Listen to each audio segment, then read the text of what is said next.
요즘 따라 이상하죠. 약도 먹고 병원도 다니는데 몸은 더 무겁고 손끝은 저리고 숨도 찹니다. 수치는 괜찮다는데 자꾸 불안해지시죠? 저도 진료실에서 이런 이야기를 정말 많이 들었습니다. 그런데 놀랍게도 이런 증상을 호소하는 분들 대부분이 약을 아주 성실히 드시고 있다는 겁니다. 왜 이런 일이 생기는 걸까요? 오늘은 그 이유, 그리고 혈관 회복을 위한 방법에 대해 30년간의 경험을 바탕으로 말씀드려 보겠습니다. 안녕하세요. 순환기 내과 전문의로 30년간 일하다 은퇴한 박상진입니다. 오늘 여러분께 꼭 전하고 싶은 이야기가 있어서 이렇게 나섰습니다. 진료실에서 수많은 고혈압, 고지혈증 환자들을 만나면서 가슴 아팠던 일이 있습니다. 약을 먹어도 계속 악화되는 환자들, 수치는 좋아졌는데 여전히 가슴이 답답하다고 하는 분들을 너무 많이 봤거든요. 왜 이런 일이 생길까요? 바로 우리가 숫자에만 매달리고 있기 때문입니다. 혈압약은 혈압 수치만 낮춥니다. 콜레스테롤 약은 콜레스테롤 수치만 낮춥니다. 하지만 혈관 자체가 건강해지는 건 아니에요. 제가 진료하면서 깨달은 가장 중요한 사실은 이겁니다. 혈관 건강은 숫자가 아니라 질이에요. 혈압이 120에 80이어도 혈관이 딱딱하고 염증이 있으면 소용없습니다. 반대로 혈압이 조금 높아도 혈관이 유연하고 깨끗하면 문제없어요. 특히 나이가 들수록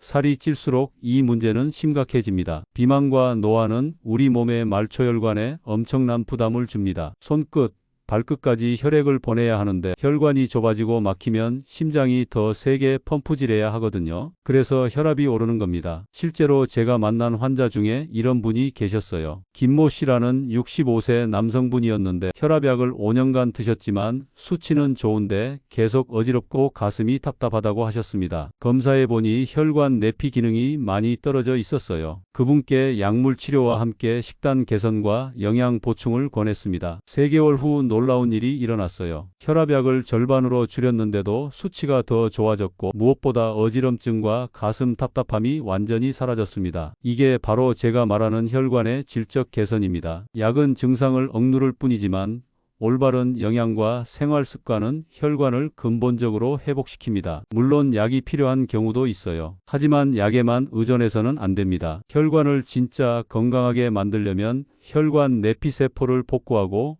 염증을 줄이고 혈액순환을 개선해야 합니다. 다음 챕터부터는 제가 30년간 연구하고 임상에서 확인한 혈관 회복의 핵심 비법들을 하나씩 알려드리겠습니다. 여러분의 혈관도 충분히 젊어질 수 있습니다. 이제 본격적으로 혈관을 회복시키는 핵심 영양소들을 알려드리겠습니다. 30년간의 임상 경험과 최신 연구 결과를 바탕으로 정말 효과가 확실한 3가지만 엄선했습니다. 첫 번째는 비타민 K입니다. 많은 분들이 비타민 K를 잘 모르시는데 이건 혈관 건강이 숨은 보석이에요. 비타민 K의 가장 중요한 역할은 혈관 석회화를 막는 것입니다. 나이가 들면 혈관 벽에 칼슘이 쌓여서 혈관이 딱딱해집니다. 이게 바로 동맥경화의 시작이에요. 그런데 비타민 K는 이 칼슘을 올바른 곳으로 보내는 교통 정리를 합니다. 뼈에는 칼슘이 가도록 하고 혈관에는 칼슘이 쌓이지 않도록 조절하는 거죠. 실제로 네덜란드에서 4,000명을 대상으로 한 연구에서 비타민 K 섭취가 많은 그룹이 심혈관 질환 위험이 57%나 낮았습니다. 비타민 K는 시금치, 브로콜리, 양배추 같은 녹색 채소에 많이 들어있어요. 두 번째는 불포화 지방산입니다. 특히 오메가3와 오메가6의 균형이 중요해요. 현대인들은 오메가6는 너무 많이 먹고 오메가3는 부족합니다. 이 불균형이 만성염증을 일으키거든요. 오메가3는 혈관 내피세포의 염증을 줄이고 혈액을 맑게 만듭니다. 또한 혈관을 유연하게 해서 혈압을 자연스럽게 낮춰줘요. 제가 환자들에게 항상 강조하는 건 등푸른 생선을 일주일에 3번 이상 드시라는 겁니다. 고등어, 정어리, 연어가 특히 좋아요. 그런데 여기서 주의할 점이 있습니다. 기름으로 튀긴 생선은 오히려 해로워요. 오메가3가 산화되면서 염증을 일으키거든요. 찜이나 구이로 드시는 게 좋습니다. 세 번째는 피토스테롤입니다. 이건 식물성 콜레스테롤이라고 보시면 됩니다. 피토스테롤의 놀라운 점은 우리 몸에서 나쁜 콜레스테롤인 LDL의 흡수를 막는다는 거예요. 우리가 음식을 먹으면 소장에서 콜레스테롤이 흡수되는데 피토스테롤이 있으면 이 흡수를 방해합니다. 마치 주차장에서 자리를 먼저 차지하는 것처럼 피토스테롤이 콜레스테롤 자리를 선점해 버리는 거죠. 임상 연구에서 피토스테롤을 하루 2g 정도 섭취하면 LDL 콜레스테롤이 10에서 15% 감소한다고 나왔습니다. 이 정도면 콜레스테롤 약 반알 효과예요. 피토스테롤은 견과류, 씨앗류, 식물성 기름에 많이 들어 있습니다. 특히 참깨, 해바라기씨, 호박씨에 풍부해요. 제가 환자들에게 권하는 건 하루에 견과류 한 줌, 씨알류 한 스푼 정도입니다. 이 세 가지 영양소를 충분히 섭취하면서 제가 목격한 놀라운 변화가 있었어요. 한 환자분은 3개월 만에 총 콜레스테롤이 280에서 210으로 LDL이 180에서 130으로 떨어졌습니다. 약 용량은 오히려 절반으로 줄였는데도 말이에요. 핵심은 이 영양소들을 음식으로 자연스럽게 섭취하는 것입니다. 영양제도 도움이 되지만 음식 속에 다양한 성분들이 함께 작용할 때 진짜 효과가 나타납니다. 이번에는 기름에 대한 이야기를 해보겠습니다. 기름만 제대로 알아도 혈관 건강이 크게 달라집니다. 하지만 대부분의 사람들이 기름에 대해 잘못 알고 있어요. 먼저 가장 중요한 구분부터 말씀드리겠습니다. 기름에는 생섭취용과 가열용이 따로 있습니다. 이걸 구분하지 못하면 좋은 기름도 독이 됩니다. 엑스트라버진 올리브 오일,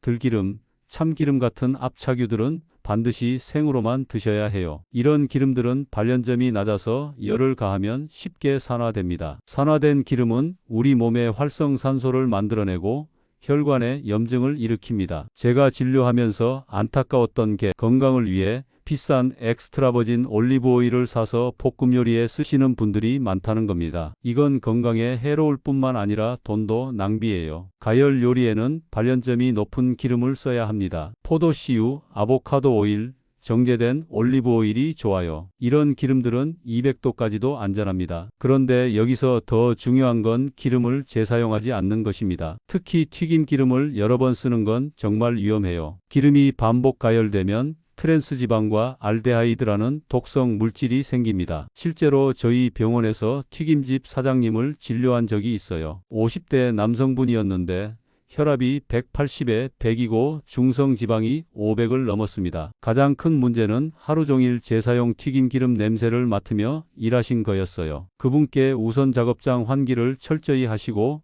기름 교체 주기를 단축하라고 했습니다. 그리고 개인적으로는 오메가3 보충제와 항산화 비타민을 드시도록 했어요. 6개월 후 혈압이 140에 85로 중성지방이 200 이하로 떨어졌습니다. 이게 바로 산화된 기름이 얼마나 무서운지 보여주는 사례예요. 만성염증의 지름길이 바로 나쁜 기름입니다. 그럼 올바른 기름 사용법을 정리해 드리겠습니다. 아침에는 샐러드에 엑스트라버진 올리브 오일이나 들기름을 뿌려서 드세요. 이때 기름과 함께 견과류나 씨알류를 같이 먹으면 지용성 비타민 흡수가 더 좋아집니다. 점심, 저녁 요리할 때는 포도씨유나 아보카도 오일을 쓰세요. 그리고 절대 연기가 날 정도로 과열하지 마세요. 기름에서 연기가 나기 시작하면 이미 산화가 시작된 거예요. 특히 주의하실 점은 외식할 때입니다. 대부분의 음식점에서는 기름을 아껴 쓰려고 여러 번 재사용합니다. 특히 치킨집, 중국집 같은 곳의 튀김 요리는 정말 조심하셔야 해요. 제가 환자들에게 자주 하는 말이 있습니다. 기름값 아끼려다가 병원비 더 나온다고요. 좋은 기름을 쓰되 적당량만 쓰는 게 답입니다. 실제로 기름만 바꾸고도 놀라운 변화를 보인 환자분이 계세요. 이모님은 70세인데 평생 동안 값싼 식용유만 쓰셨어요. 혈압약을 3년간 드셨지만 수치가 좀처럼 안 떨어졌거든요. 제가 기름 사용법을 바꿔드렸습니다. 생기름은 들기름과 올리브 오일로,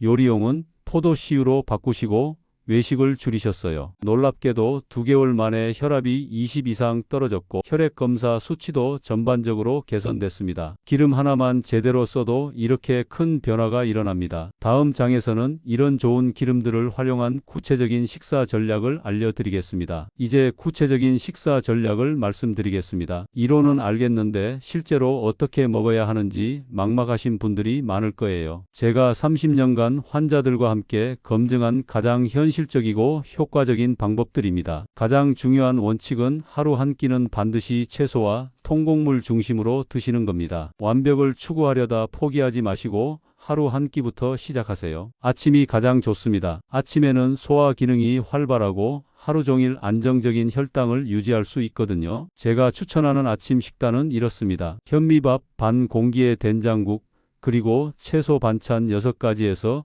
7가지 정도 드세요. 여기서 중요한 건 채소의 양입니다. 일반적인 반찬 그릇으로 6접시에서 7접시 정도 되어야 해요. 처음에는 많아 보이지만 금세 익숙해집니다. 채소 위에는 들기름이나 엑스트라 버진 올리브 오일을 살짝 뿌려주세요. 지용성 비타민 흡수도 도와주고 포만감도 오래 갑니다. 특히 시금치나물, 콩나물, 도라지, 고사리 같은 나물류에 들기름을 넣으면 맛도 좋아져요. 점심이나 저녁에는 좀 더 자유롭게 드셔도 됩니다. 하지만 여기서도 지켜야 할 원칙이 있어요. 백미보다는 현미, 잡곡밥으로 바꾸시고 빵이나 과자 대신 견과류를 간식으로 드세요. 특히 견과류는 정말 좋습니다. 아몬드, 호두, 브라질너트에는 마그네슘과 칼륨이 풍부해서 혈압을 자연스럽게 낮춰줘요. 하루에 한 줌 정도, 30g 정도가 적당합니다. 그런데 여기서 주의하실 점이 있어요. 견과류도 볶은 것보다는 생으로 드시는 게 좋습니다. 볶는 과정에서 좋은 지방산이 산화될 수 있거든요. 그리고 소금이나 설탕이 들어간 가공된 견과류는 피하세요. 제가 환자들에게 항상 강조하는 또 다른 포인트는 외식을 줄이라는 겁니다. 아무리 좋은 재료를 써도 외식은 한계가 있어요. 나트륨도 많고 기름도 재사용하고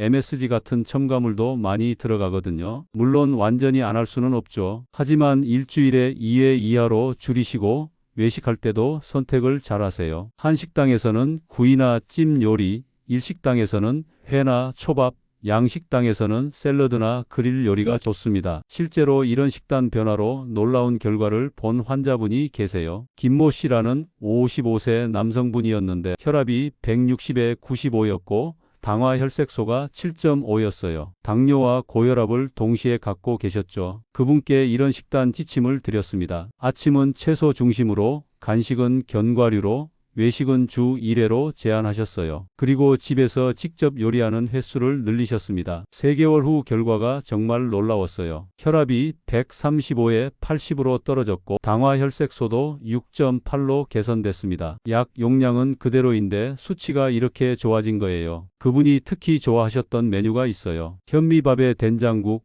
그리고 시금치나물, 콩나물, 멸치볶음, 김치, 구운 고등어 한 토막이었어요. 여기에 들기름 한 스푼 넣고 드시면 정말 든든하고 맛있다고 하셨어요. 이런 식단의 핵심은 가공되지 않은 자연 그대로의 음식을 먹는 것입니다. 자연이 만든 음식에는 우리 몸이 필요로 하는 모든 영양소가 균형 있게 들어 있어요. 반대로 가공식품은 아무리 영양 성분을 첨가해도 자연식품을 따라갈 수 없습니다. 특히 혈관 건강에는 자연식품에 들어있는 수백 가지 파이토케미컬이 함께 작용해야 효과가 나타나거든요. 다음 장에서는 이런 자연식단과 함께 병행하면 더욱 효과적인 보충제와 운동 습관에 대해 말씀드리겠습니다. 이제 식단과 함께 병행하면 더욱 강력한 효과를 낼 수 있는 보충제와 운동에 대해 말씀드리겠습니다. 보충제는 만능이 아니지만 올바르게 선택하면 약만큼 효과적일 수 있어요. 첫 번째로 추천하는 건 오메가3입니다. 음식으로만 충분한 양을 섭취하기 어렵기 때문에 보충제가 필요해요. 하지만 시중에 나와 있는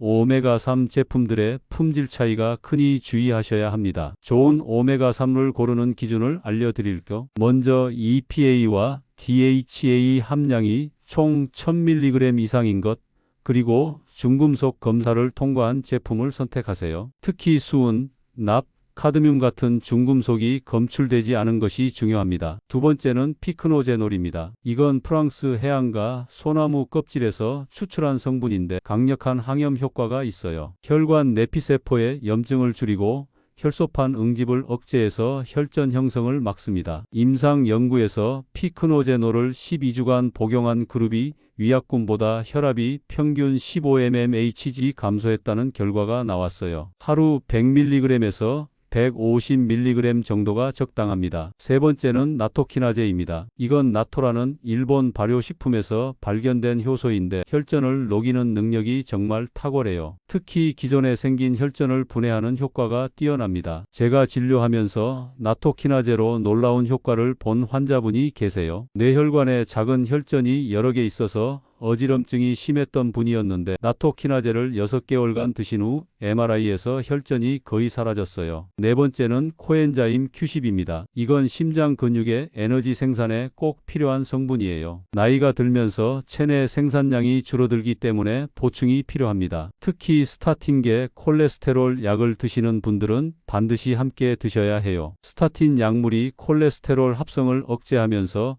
코엔자임 Q10 생산도 함께 막거든요. 그래서 스타틴을 오래 드시면 근육통이나 피로감이 생기는 경우가 많아요. 코엔자임 Q10을 함께 드시면 이런 부작용을 크게 줄일 수 있습니다. 다섯 번째는 비타민 B 복합체입니다. 특히 B6, B12, 엽산이 중요해요. 이 세 가지 비타민은 호모시스테인이라는 혈관 독소를 해독하는 역할을 합니다. 호모시스테인 수치가 높으면 혈관 내피세포에 손상을 주고 혈전 위험을 높입니다. 비타민 B 복합체를 충분히 드시면 호모시스테인 수치를 정상 범위로 낮출 수 있어요. 이제 운동 이야기를 해보겠습니다. 혈관 건강을 위한 가장 좋은 운동은 걷기와 근력 운동의 조합입니다. 격렬한 운동보다는 꾸준한 운동이 훨씬 효과적이에요. 걷기는 하루 30분, 일주일에 5일 이상 하시면 됩니다. 속도는 약간 숨이 찰 정도, 대화는 가능하지만 노래는 부르기 어려운 정도가 적당해요. 이 정도 강도로 걸으면 혈관 내피 기능이 크게 개선됩니다. 근력 운동은 일주일에 2번에서 3번, 한 번에 30분 정도면 충분합니다. 무거운 기구를 들 필요 없어요. 스쿼트, 팔굽혀펴기,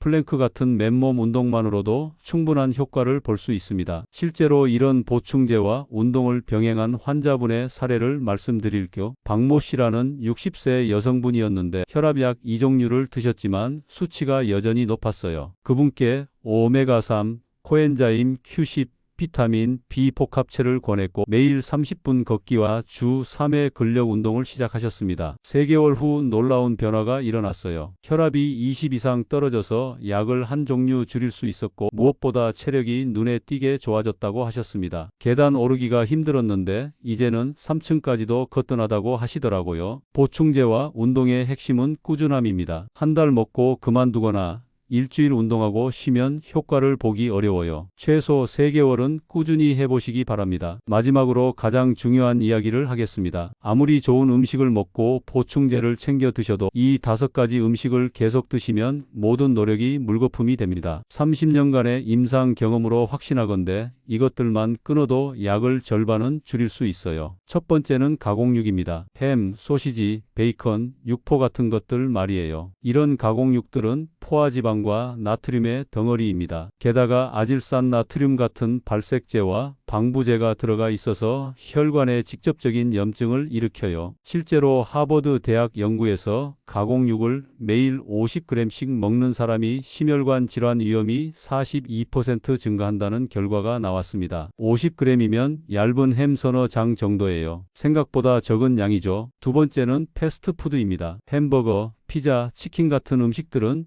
트랜스지방의 보고예요. 트랜스지방은 혈관에 직접적인 염증을 일으키고 나쁜 콜레스테롤은 올리면서 좋은 콜레스테롤은 떨어뜨립니다. 제가 진료하면서 가장 안타까웠던 케이스가 20대 젊은 환자였어요. 대학생인데 매일 치킨과 피자를 먹다가 혈압이 160을 넘었거든요. 20대에 이런 수치가 나온다는 건 정말 심각한 일이에요. 세 번째는 재사용 튀김기름으로 만든 음식입니다. 이건 앞에서도 말씀드렸지만 정말 위험해요. 치킨집, 중국집, 일부 분식집에서 기름을 계속 재사용하는데 이때 생기는 산화지방이 혈관에 직접적인 손상을 줍니다. 기름이 반복 가열되면서 생기는 알데하이드라는 물질은 혈관 내피세포를 파괴하고 혈전 형성을 촉진해요. 외식하실 때 기름 냄새가 텁텁하거나 색이 검다면 절대 드시지 마세요. 네 번째는 단 음료와 액상과당입니다. 콜라, 사이다는 물론이고 과일 주스도 마찬가지예요. 액상과당은 혈당을 급격히 올려서 혈관에 손상을 주고 내장 지방을 증가시킵니다. 특히 액상과당은 과당이 액체 형태로 되어 있어서 흡수가 매우 빨라요. 간에서 즉시 지방으로 전환되면서 지방간과 중성지방 증가를 일으킵니다. 목이 마르시면 물이나 무가당 차를 드세요. 다섯 번째는 짠 음식입니다. 김치, 젓갈, 라면, 찌개류 등 우리가 평소에 즐겨 먹는 음식들이 대부분 염분이 높아요. 과도한 염분 섭취는 혈압을 즉시 올리고